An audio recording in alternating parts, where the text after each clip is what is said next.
Vega Jewelers, luxury bridal jewelry exhibition sale. First and second November, the Residency Towers at Coimbatore. Karthika మాసంలో వచ్చేటువంటి కార్తీక పౌర్ణమికి ఎంత విశిష్టత ఉందో అందరికీ తెలిసిందే. అయితే కార్తీక పౌర్ణమి కోసం సంవత్సరం మొత్తం ఎదురు చూసేటువంటి మహిళలు ఈసారి 4వ తారీఖు చేసుకోవాలా 5వ తారీఖు చేసుకోవాలా పౌర్ణమి అని మీమాంసలో ఉన్నారు. దీన్ని నివృత్తి చేయడానికి మనతో పాటు ప్రముఖ వేద పండితులు కృష్ణమాచార్యులు గారు ఉన్నారు. ఒకసారి గురుగారిని అడిగి అన్ని వివరాలు తెలుసుకుందాం. అలాగే కార్తీక మాసానికి సంబంధించినటువంటి విశిష్టత కూడా ఆయన అడిగి తెలుసుకుందాం. సార్ నమస్తే అండి. జై వీరబ్రహ్మ జై గోవిందబాంబ జై తల్లి. నమస్కారం అమ్మా. సార్ గురువుగారు చెప్పండి, ఏంటి ఈసారి 4 5 ఎప్పుడు చేసుకోవాలి పౌర్ణమి అని చాలా మందిలో డౌట్ ఉంది. మనకున్నటువంటి తెలుగు మాసాలకు ఆ పేరు ఎలా వస్తుందంటే పున్నమి చంద్రుడికి దగ్గరగా ఉన్నటువంటి చంద్రుడు ఉన్నటువంటి నక్షత్రం కృత్తికా నక్షత్రయుత పౌర్ణిమ కార్తీక మాసంగా మనం చెబుతాం. కృత్తికా నక్షత్రానికి దగ్గరగా పున్నమి చంద్రుడు వస్తే అది కార్తీక మాసం.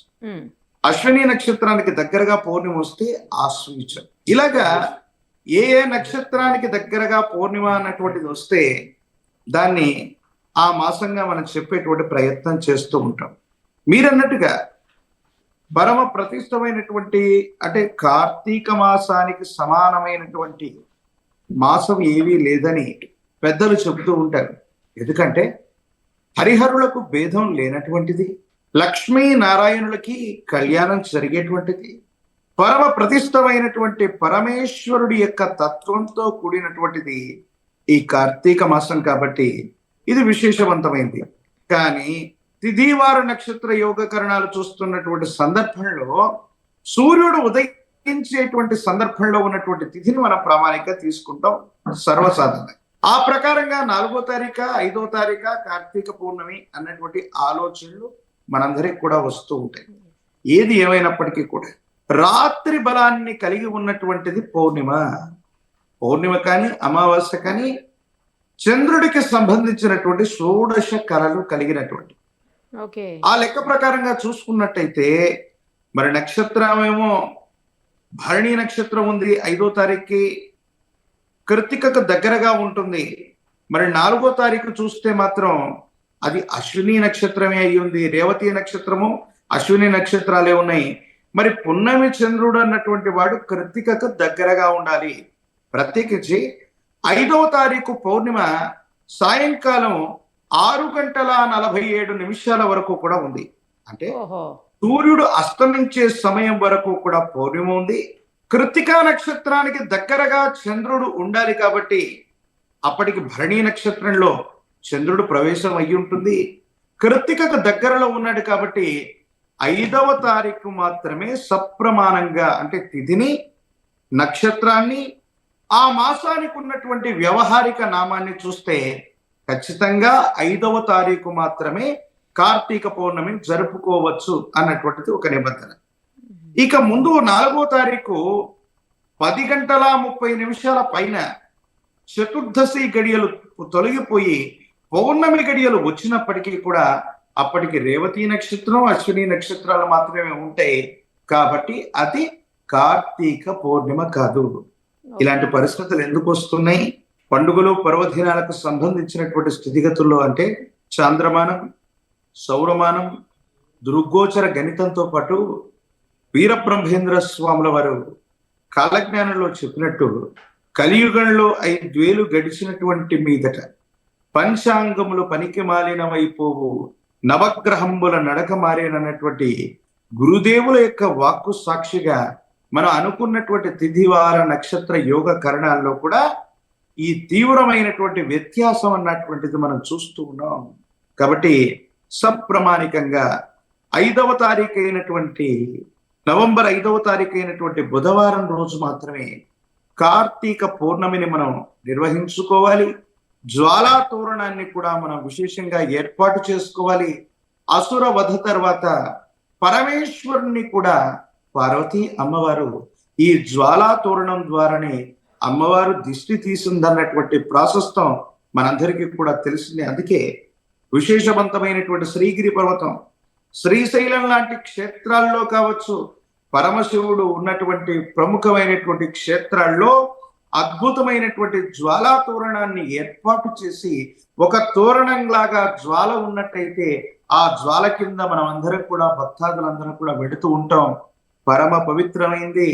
తీవ్రమైనటువంటి నరఘోష, నరదిష్టి, నరపీడలతో పాటు ప్రశస్తవంతమైనటువంటి దిష్టి తొలగిపోవడంతో పాటు దైనందిన జీవితంలో మంచి సద్గతులు మనకు లభించడానికి 5వ తారీఖు అయినటువంటి కార్తీక పౌర్ణమి నాడు జ్వాలా తోరణంలో పాల్గొనటం, పరమశివుడి యొక్క అభిషేకాన్ని చేయించుకోవటం, కృత్తికకు దగ్గరగా ఉన్నటువంటి పౌర్ణిమని చేసుకోవటం వల్లనే మనకు అనుకూలవంతమైనటువంటి ఫలితాలు వస్తాయని శాస్త్రం చెప్పింది. కాబట్టి మనం తప్పనిసరిగా 5వ తారీఖు సూర్యుడు అస్తమించే సమయంకు సూర్యుడు ఉదయించే సమయానికి అంటే ఉభయ సమయాల్లో కూడా ఈ తిథి ఉంది. కృత్తిక నక్షత్రానికి దగ్గరగా ఉంది కాబట్టి 5వ తారీఖును మాత్రమే మనం పౌర్ణిమగా సప్రమాణంగా తీసుకోవచ్చు అన్నటువంటిది నా యొక్క అభిప్రాయం. గురువుగారు ఇంకొక విషయం చెప్పండి. ఏంటంటే జనరల్గా తెల్లవారుజామున 5 గంటలకి ఒత్తులు వెలిగిస్తారు. 365 ఒత్తులు వెలిగించడం అనేది ఆ రోజు మనం ప్రత్యేకంగా చేసేది మహిళలు ముఖ్యంగా.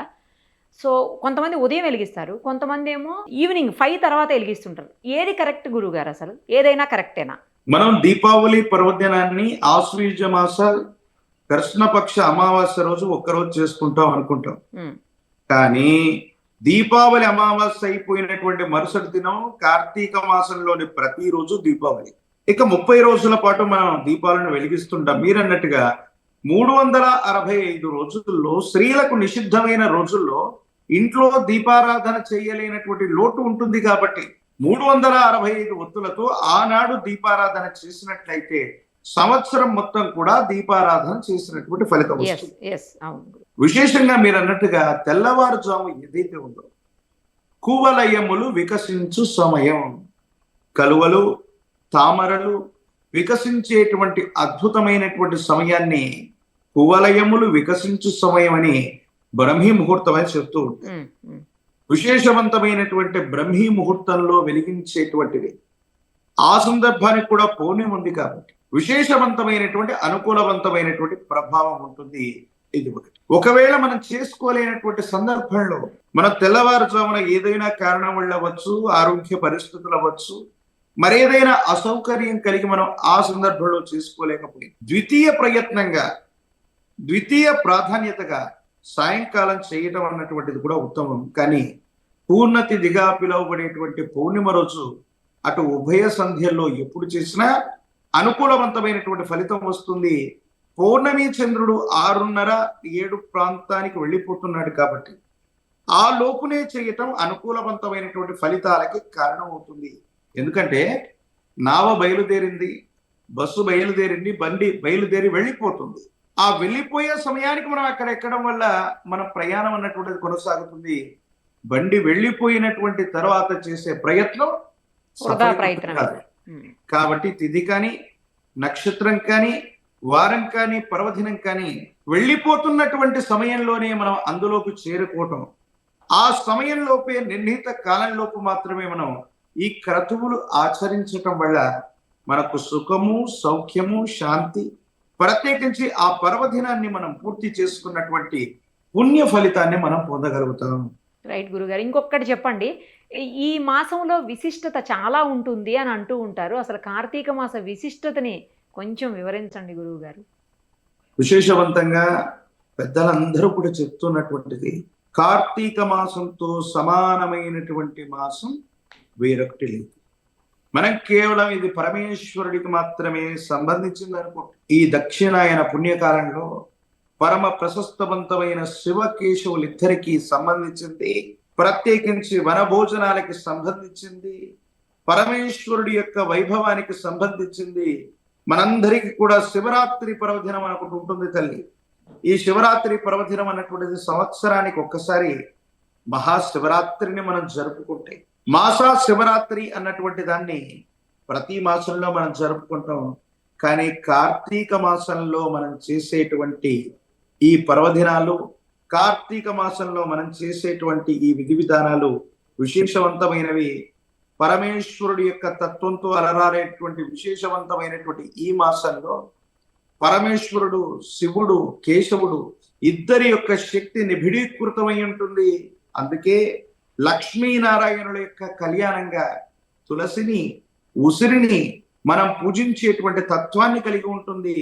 ప్రత్యేకించి ఈ మాసం మొత్తం కూడా ఈ ఋతువులో మనకు లభించే ఉసిరిక ఫలాన్ని మనం తీసుకోము, భగవంతుడికి మాత్రమే మనం అర్పణ చేసేటువంటి తత్వం ఇందులో ఉంది.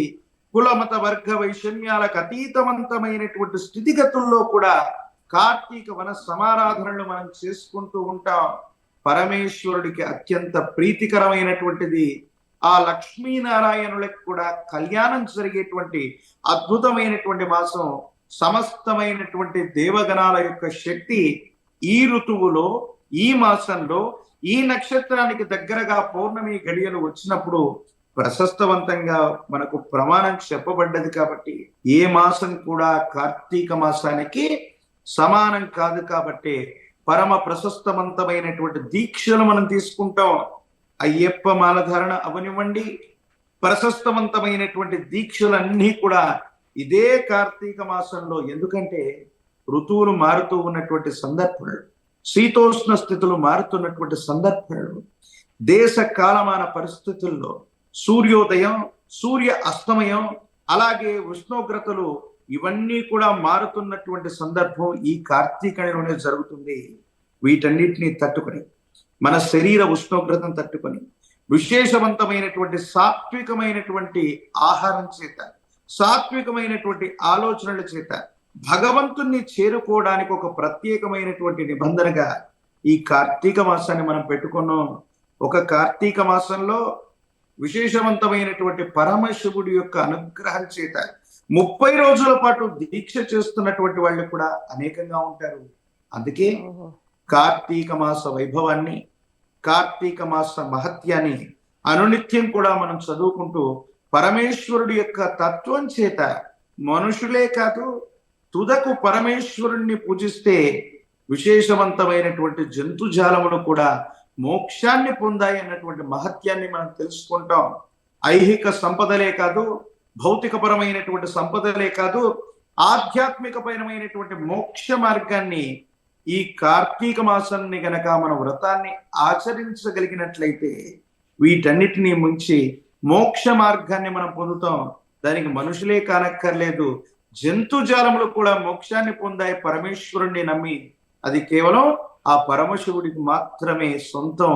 అందుకే సృష్టి స్థితి లయకారుడైనటువంటి పరమేశ్వరుణ్ణి ఒక్కసారి అనుగ్రహించమని మనం కోరుకుంటే చాలు, ఆ బోలాశంకరుడు మనకు భౌతిక సంపదలు ఇస్తాడు, ఆధ్యాత్మిక పరమైనటువంటి మోక్షాన్ని కూడా ఇవ్వడానికి ఈ కార్తీక మాసం అన్నటువంటిది విశేషం. రైట్ గురుగారు, చాలా బాగా చెప్పారు. థ్యాంక్ యూ గురుగారు, థ్యాంక్ యూ సో మచ్. జై వీరబ్రహ్మ, జై గోవింద బాంబజీ.